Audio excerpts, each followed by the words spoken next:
So the question is, we have emotional disturbance, anger, fear, jealousy, hatred. All these are coming because of first impressions. How do I overcome this? Emotional disturbance is because of identification of the body, mind, intellect. The understanding that I am not the body, mind, and intellect will reduces the emotional disturbance. ನಾನು ನಾನೆಂಬುದು ನಾನಲ್ಲ, ಈ ದೇಹ ಮನಬುದ್ಧಿ ನಾನಲ್ಲ, ಸಚ್ಚಿದಾನಂದ ಆತ್ಮ ಶಿವನಾನ್ ನಾನೇ, ಶಿವೋಹಂ ಶಿವೋಹಂ. De-identification with the body, mind, intellect helps. Now, de-identification body, mind, intellect can take time. In the meanwhile, a clearing of impressions can help, what we call chitta shuddhi. There are various prevention practices like breathing, meditation, which help in chitta shuddhi. So we can adopt that. We can take up karma yoga service for chitta shuddhi, purification of the mind. And also we can go along with jnana all the time. Shravana, Manana, Nidhyasa is about jnana, and karma yoga is about chitta shuddhi, karma yoga, upasana. So both help in reducing the emotional disturbance. Gradually, mind becomes more and more peaceful and calm. So in general, any emotions, expression is a problem, suppression is a problem. Anger, when you express, it can hurt others. Anger you can suppress, anger you can suppress, then it hurts yourself. So any of the emotions which are suppressed get stored in some part of our body and cause disturbance in that part of the body. So expression is not a problem, is not a solution. Suppression is not a solution. Transcendence is the solution. How do you go beyond emotions? So that transcendence can happen through self-enquiry. Who am I? Atma Vichara, living in the present moment, or offering that entire emotions to the feet of God or Guru. So you can transcend the emotions. When they transcend the emotions, deep-rooted impressions also come out and get released. You get a relief from the emotional disturbance. So this is the way to come out of emotional disturbance. Any questions? Meditation helps. Shravana, Manana, Nidhyasa helps. Karma yoga helps. And total surrender of emotional disturbances, the feet of the master, helps. Any questions? You have to understand, Shravana, Manana, Nidhyasa is Jnana Abhyasa. Surrender is not a practice. Surrender is understanding reality. Nothing in the world belongs to us. Everything belongs to Ishvara, God. Everything belongs to nature, Prakriti. The real meaning of surrender is, I am suffering because I am taking something as personal, my property. There's no my property in the universe. Surrender is, you are not giving up. You are only correcting your understanding. What I personalized as myself, it's not myself. It belongs to Ishvara, God, or Guru. So basically, it's a correction of your understanding. I am offering what does not belong to me. So that's a slow saying in Kannada. Kereya neeranu kerege challi varava padedantori kaniro. So when a person goes to a lake, he takes a fistful of water and offers as argya to sun, gratitude. And water is dropped again into the lake. The lake water is a property of sun. It doesn't belong to the person. What belongs to God, he is offering to God, and in the process getting blessing. So our emotional disturbance is because we take things personally. Nothing is personal in the universe. Everything belongs to God. So that understanding is surrender. How do you keep up this practice? Simple. Every day you wash your teeth. Every day you take a bath. Every day you take your food. Every day learn to surrender to God. Is it complicated? I have to practice every day to be in the present moment. I have to practice every day to surrender. So let me ask the question: how many times a day you have to practice that to be a woman? How many times you have to practice to be a mother? So you are already naturally mother, naturally woman. You don't have to practice. So you initially it may look like a practice. Surrender, living in the present moment looks like a practice, but gradually it will become natural to you. It's like more like a driving a car. Driving a car initially is conscious and effort is involved, but gradually it becomes natural. So there's no effort involved in surrender. There's no effort involved in living in the present moment. That initially it appears to be difficult because of your old habit patterns. Others is a simple practice. As you do bring it into practice consciously, more and more you start living in the present moment. More and more you learn how to surrender to God. Is it clear? So your question is, to be a mother is natural for me, and nothing in the world opposes that. Nobody will say you have to be father.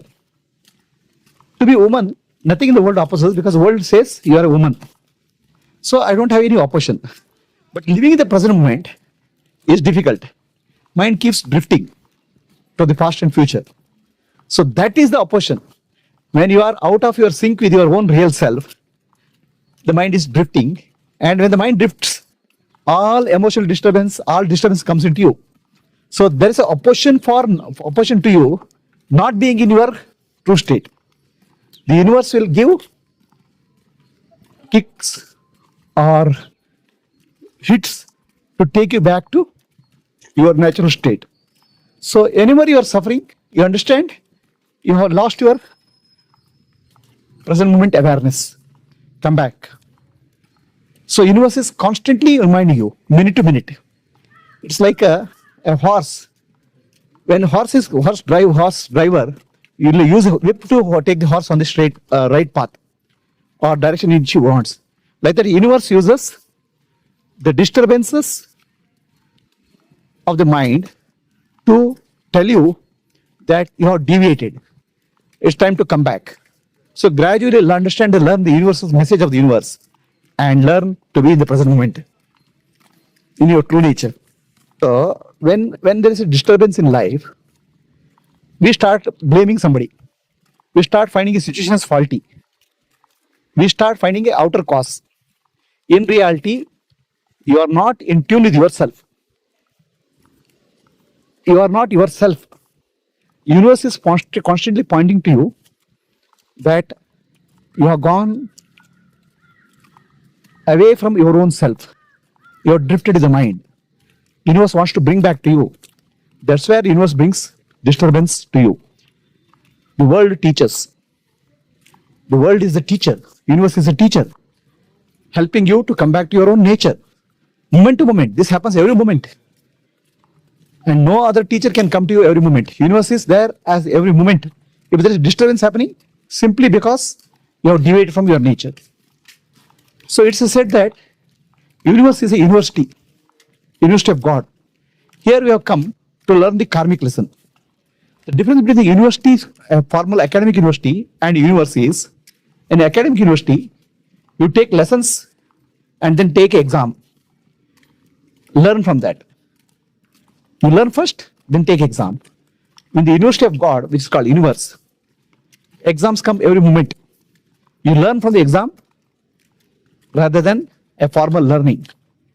So we learn, whenever disturbance is there, learn to come back to your own true nature, come to the present moment, reality, rather than finding fault with somebody, fault with situation. So that is the message. How do I make Guru or God as charioteer of my life? How do you make husband or boss charioteer of your life? Throughout your day, anything you do, your mind is on the husband. This I have to do for a husband, or this I have to do for children, or this I have to do for my boss. All the time you are working for one of these, husband, child, or a boss. At the background of your mind, always it is there. So bring the concept that all the time I am working for Guru, service, Loka Kalyana. As simple as that. Understand, try to do as much as possible work for Loka Kalyana. Mind is constantly focused on Loka Kalyana. While doing the office work, a mother thinks, how do I take care of my child? So child is the focus. Similarly, when you're doing the office work, how do I make some time for Loka Kalyana, service, so that I can do service at the lotus feet of the Guru? So that's where you bring Guru as the center of your life, not the relationships, material relationships. In general, so I am working for a software company. I am doing in the accounting department. How can I focus on God and service? So the job is an opportunity given by God to you for your survival, for your growth, for your family. It's a God-given opportunity, not the boss-given opportunity. When you are thinking of good for a company, it's an opportunity for you to focus your mind. And when the customers comes and start shouting at you, it is time to develop the patience and service attitude. So everything in working in the office, you can use for development of spiritual qualities, Shama, Dama, Titiksha, Uparati, Shraddha, Samadhana. Or you can get angry with the customer, you can get frustrated with the job. The choice is yours. If you are able to develop the divine qualities, patience, compassion, love, service attitude in the work which you are doing, that itself is a sadhana. So then you said, all the time I am thinking of good for the company. So all the time you have to think for good for the world. Loka Kalyana, what I can do. So that's how life is. That's how you spiritually evolve. World is there, Maya is there, which is constantly changing. The change brings lot of lessons in life or lot of kicks in life. I can call it as kicks.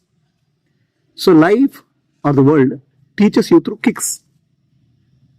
Because we are clinging to certain expectations. We are clinging to certain aspects in life, which is actually impossible. Life is constantly changing. So many kicks will prepare you to go to Guru. Life prepares you to go to Guru. To come out of this mess what I am in, suffering what I am in. And then Guru prepares you for life. Guru gives a teaching, the nature of the world constantly changing, and work without attachment to the result, Karma Yoga, service, Loka Kalyana. So that way, Guru teaches you how to face the world in the right understanding. So in a way, life teaches you to go to Guru. Guru teaches you to handle life. So, Karnataka Saint Basavanna said, Kayakave Kailasa. Work becomes worship. When you understand, work we are not working for the boss or husband. It's the God-given opportunity for us to evolve. Then work we utilize to develop the divine qualities of service, selflessness, and patience. What we call divine qualities of Shama, Dama, Titiksha, Uparati, Shraddha, Samadhana. Any work can be converted into a spiritual sadhana, considering work as worship. If work becomes hardship, then it causes disturbance in the mind. Work becomes joyful when we use it as an opportunity for spiritual evolution. So question is, can we make 24/7 all of our life as a dedication to God, service to God? Service to God is called Loka Kalyana. Atmanu Mokshata means self-realization. Can we dedicate 24 hours of our life for Atmanu Mokshatam Jagadaya? Right now you are dedicated your life for the family, husband, children, or a boss, or a company. In reality, all these are gifts from God. Once you understand that, life becomes dedicated to God.